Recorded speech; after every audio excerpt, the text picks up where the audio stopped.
Hello বন্ধুরা, আমরা একটা বিয়ে বাড়িতে যাব। আমরা এখন রেডি হয়ে গেছি, দেখতেই পাচ্ছ। আমি রেডি, অনিও রেডি হয়ে গেছে, বোনও রেডি হয়ে গেছে, মা আর মাম্মামও রেডি হয়ে গেছে বন্ধুরা। তো আমরা এবারে বেরাবো। অনেকক্ষণ ধরেই আমাদের এই সাজগোজের পর্ব চলে যাচ্ছে। বাবা সবসময় মোবাইল দেখতে ব্যস্ত থাকে, তার জন্য বাবা মোবাইল নিয়ে ব্যস্ত। বাবা ঘরে সিকিউরিটি গার্ডের কাজ করবে। আমরা সবাই বিয়ে বাড়ি যাবো।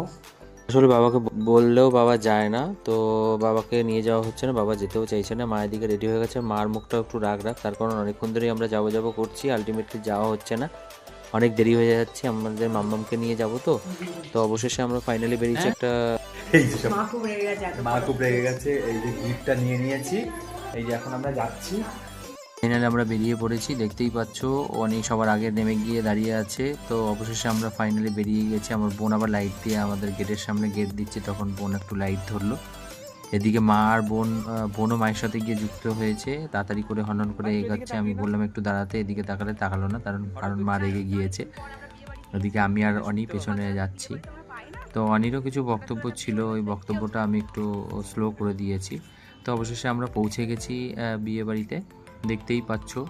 তো গেটের সামনে দাঁড়িয়ে ফটো সেশন করতে চাইছিল, তো তারপরে আমরা ঢুকলাম। দেখতেই পাচ্ছ এখানে নীলাঞ্জন ওয়েটস ডিয়া, এদের বিয়ে হয়েছে। এই কাকিমা আসছে, মা সাথে সাথে বললো দেখো নতুন অতিথি নিয়ে চলে এসেছি। তো কাকিমা আবার মায়ের সাথে দাঁড়ালো, আমরা একটু ফটো তুলে নিলাম। তারপরে আমার মাম্মামকে নিয়ে কাকিমা একটু যাচ্ছে ছেলেদের কাছে, আমাদের বললো নিয়ে যাবে ওখানে গিয়ে ফটো তোলার ব্যাপারে। তো আমরা অবশ্যই ওখান থেকে মা আবার ডাকছে, যাওয়ার পরে আমাদের ওই মণ্ডপটার ওখানটা নিয়ে গেল। তো ওখানে গিয়ে দেখো বন্ধুরা, সবাই ফটো সেশনে ব্যস্ত। তো অবশেষে আমরাও গিয়েছি, তো আমাদেরকেও কাকিমা বললো যে ফটো তুলে নিতে, তখন আমরা সবাই মিলে গিয়ে ফটো তুললাম। তো আমি বললাম আমি মোবাইলটা আগে তুলে নিই, তো ফটো তুলতে গিয়ে ওটা ভিডিও হয়ে গেছে ভুলবশত। তো যাই হোক, একটা ফটো ক্লিক করে নিয়েছিলাম।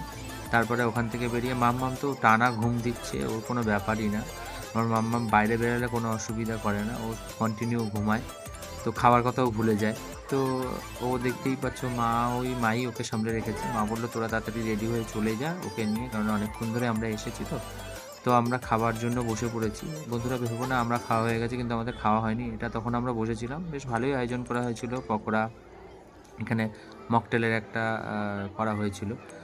তো আমরা সবই খেয়েছি। ওপরে দেখো যে বিয়ে বাড়িটা ভাড়ানো হয়েছে, ওপরে ডেকোরেশনটা খুব সুন্দর ছিল, অনেক লোকজন হয়েছে। আমাদের পুরনো আত্মীয়দের সাথে, লোকজনের সাথে সব দেখা হয়ে গেছিলো। তারপরে ফাইনালি আমরা দুজন আগে চলে এসেছি মাম্মামকে নিয়ে। মা আর বোন পরে এসেছে, তার কারণ মাম্মাম ঘুমিয়ে রয়েছে, ওরও খিদের সময় হয়ে গেছে। তারপরে আমরা চলে এলাম। তো কেমন হয়েছে অবশ্যই জানিও ভিডিওটা।